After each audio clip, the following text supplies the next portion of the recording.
Jesus, Jesus. Holy moly.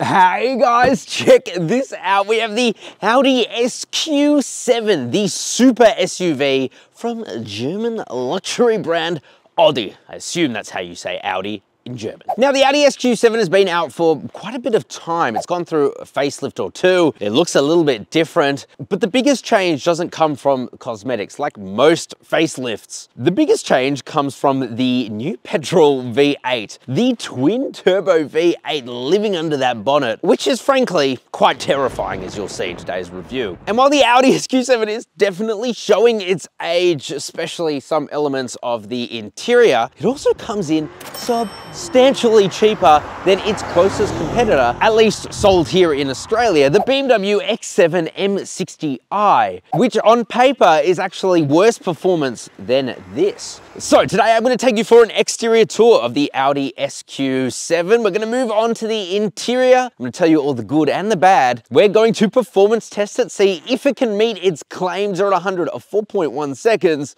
And we're going to drive this thing, give it heaps of sauce, because that's what we do here. It's CarSauce. Let's get into it. Thank you to today's video sponsor, WiperTech. WiperTech sell high quality and durable wiper blades delivered straight to your door. Designed for all Aussie conditions, these blades fight rust, reduce wind lift, and glide smoothly thanks to their aerodynamic design and Teflon embedded rubber. They're easy to install, offer a perfect fit guarantee, and backed by a full 12-month warranty. Click the link below and use code CarSauce15 during checkout to get 15% off your order plus free express shipping. Thanks to WiperTech for sponsoring today's video. Okay, so coming to the front of the Audi SQ7, and yeah, I think this is a very elegant looking SUV. As I said, this generation has actually been around for quite some time now in car years, but they've gone through a couple of design updates and you can tell that it looks very nice.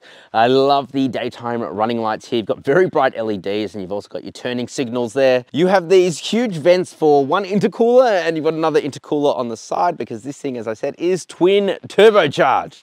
Fiery car. You've got a very elegant looking grille. You've also got a couple of radars up front. That is for the semi-autonomous driving of this car, and it is a pretty good system. You've also got cameras up there that also help with that, and this thing is a very safe car. You have your Audi rings there too. SQ7 badge. And otherwise, there isn't too much going on. And I think that's a good thing. It's not overstyled. It looks just right. Let's check out the side. I've had to set up the camera so far away because this thing is deceptively huge from the side. I mean, from the front, you wouldn't see it. It's just the side. It is so long. Let's also talk about some of the price tagging, which makes this thing quite huge in price. So we have these optional 22-inch wheels here. They're huge, although it surprisingly doesn't impact on ride quality, which blows my mind. So that's about $2,000. And then you've got these ceramic brakes here. Now, this is pretty much the same pricing across any performance car, but it will still set you back $19,500 for these ceramic brakes. Ceramic brakes are generally better when you're doing track work because they have better thermal management, for example. So, you know, they don't wear as quickly, don't have brake fade as quickly. However, that's still a lot of money. Still a lot of money, and for one of these things, as you'll see, I wouldn't take it around a track anyway. Rant aside, you have a camera here for your 360 camera. It is a very good 360 camera. Keyless entry and go, of course. You've also got some different body color down here with Quattro badge. Very tinted privacy glass, which is great to see. You've got your roof rails up here too. And as I said, it's a bit of a walker to the back. This thing is huge. But let's check out the bum. Okay, so coming to the bum of the Audi SQ7, I really like these taillights just because they're simple, they work, they're good. You have the SQ7 badge there, the Audi rings. You've also got a spoiler up here, and this thing does look pretty aggressive even from the rear. Down the bottom, you also get a diffuser, and it would be remiss of me to not mention these quad exhaust tips. I'm gonna play you some clips now of the exhaust, and I'm really curious to hear what you guys think down in the comment section.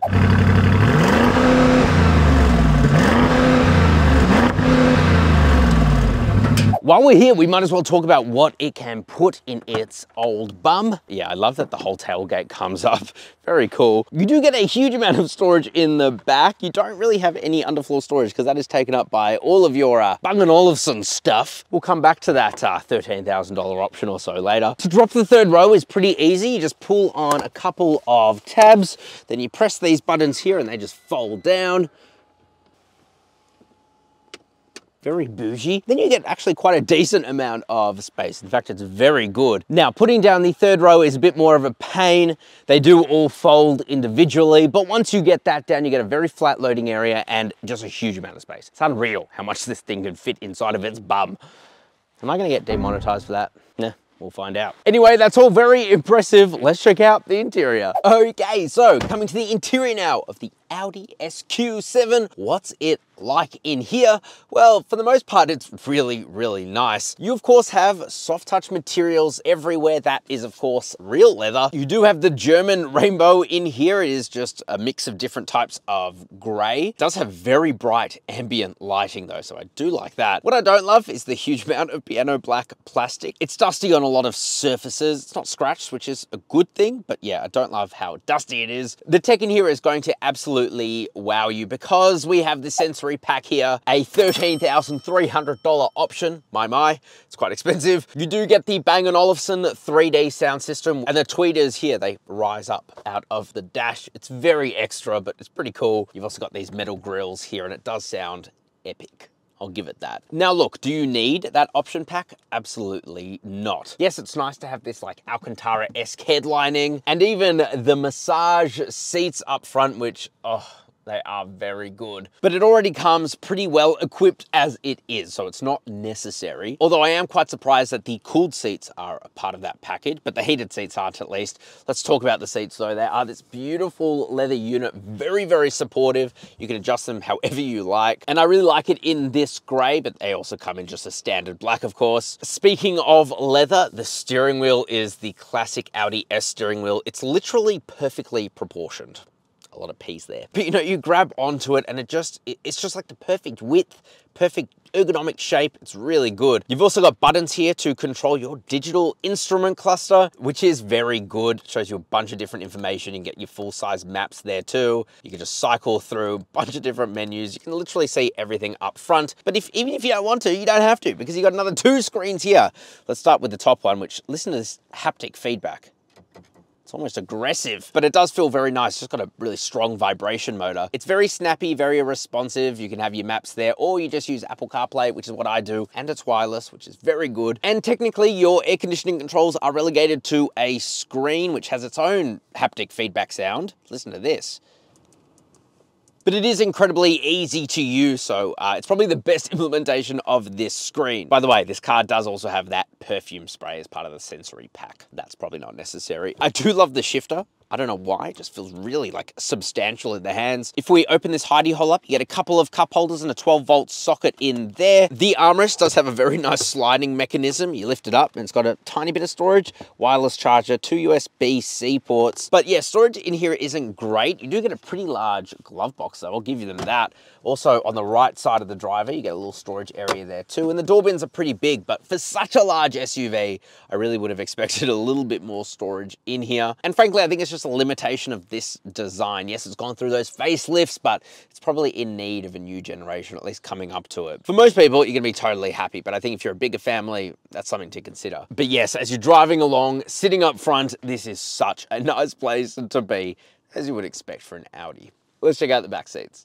Okay, so back seats, what's it like back here? Well, I'm 5'11", sitting behind my driving position. I have so much leg room, so much headroom, and toe room is fantastic as well. You've got these huge map pockets in the back. You have a quad zone of climate control back here, including heated seats and individual fan control. Pretty awesome. Also in the second row, you have 2 USB-C ports and a 12-volt socket. Quality back here is just as nice as up front, so that's good. The seats feel amazing with this quilted leather leather. Even the armrest feels awesome. You pull it down, it's got its way over engineered cups that look fantastic and probably work fine too. You can also slide these seats and you can recline them, which is actually pretty important. Also sitting back here, you have plenty of light thanks to this huge panoramic sunroof. I won't lie to you, getting into the back is more complicated than it needs to be. So you have to pull a lever to make the backrest fall forward, then you have to pull another lever to make the seat base go up. Really, that should be one motion, not two. And then it's a pretty easy crawl into the back. However,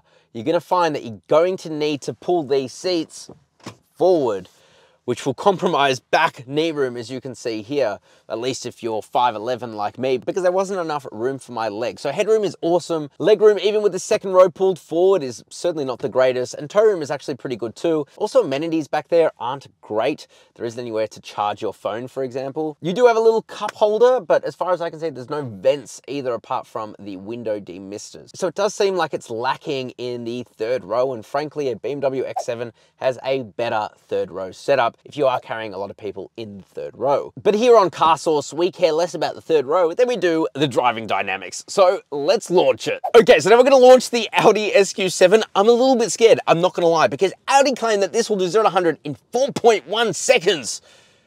It's very fast. We have our specialist timing gear that uses satellites to tell us exactly how fast we're going, so we're gonna test out that claim. It does have launch control, so let's put the car into dynamic. Instantly exhaust valves open up and it sounds very lively. We will then press our quick select button for ESC or stability control. It's now in sport. Don't do this at home. And we're gonna time the launch. Okay, here we go.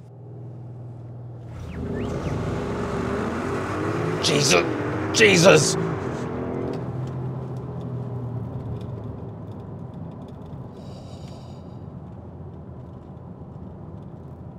Whoa. That was one of the most violent launches I've ever felt. The front wheels completely lifted off the ground. 0 to 100 in 4.54 seconds. So yeah, not as quick as they said, but still very fast. I'm shook. I'm shook. Okay, so driving the Audi SQ7. We're gonna put the car into, dynamic. I'm a little bit scared.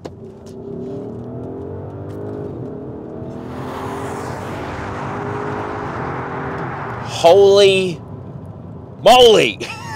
This thing is insanity on a stick. Okay, so gone is the diesel and now we have a petrol. An interesting choice in recent years, but hey, I'm not mad about it. It's a twin turbocharged 4-litre petrol engine pumping out 373 kilowatt of power and 770 Newton meters of torque, which means you put your foot down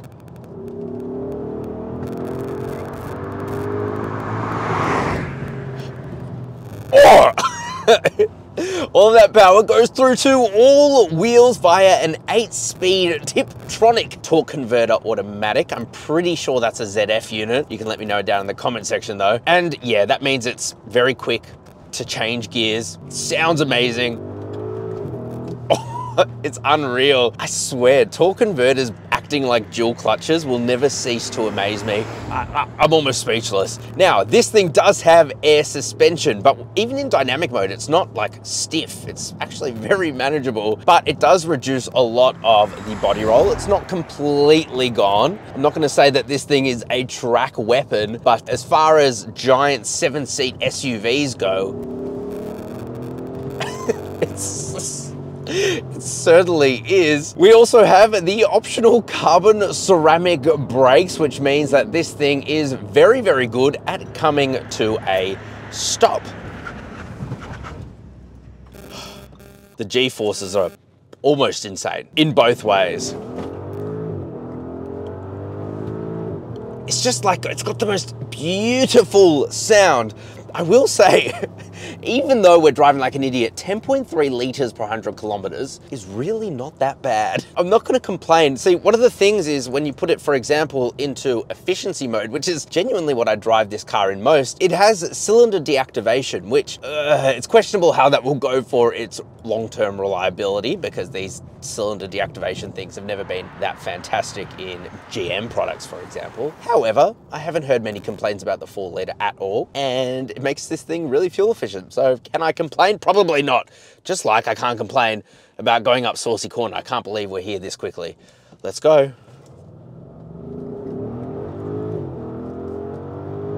That's unreal. It sounds so good. It sounds so damn good. Okay, corner number 1. Now we do have 4-wheel steer here. There doesn't seem to be any sort of understeer, unbelievably. And it's a rear-wheel drive biased all-wheel drive, and you felt that. I felt that going around there. I think if I'd given it a bit more sauce, we might have been able to get the back end to rotate a bit more. It's just a beast. It's terrifying how like fast it is, and yet how nice and comfortable it is on the road.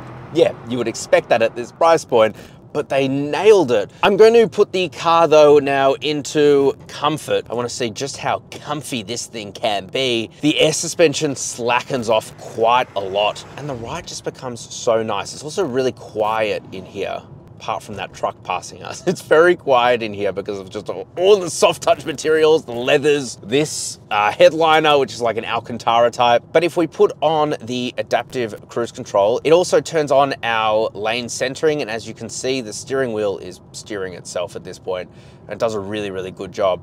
We will get a warning though, eventually, giving us a lot of leniency here, right up there, and then it will start to beep. But otherwise, it is very, very impressive. This whole package, which is kind of surprising to me now because the Audi SQ7 is starting to get on a little bit. It's certainly not the newest on the inside, but they've kept it updated, so it feels pretty updated. By the way, even in comfort mode. In fact, let me show you what happens when in efficiency mode, when you plant your foot. Oh, it's still very fast.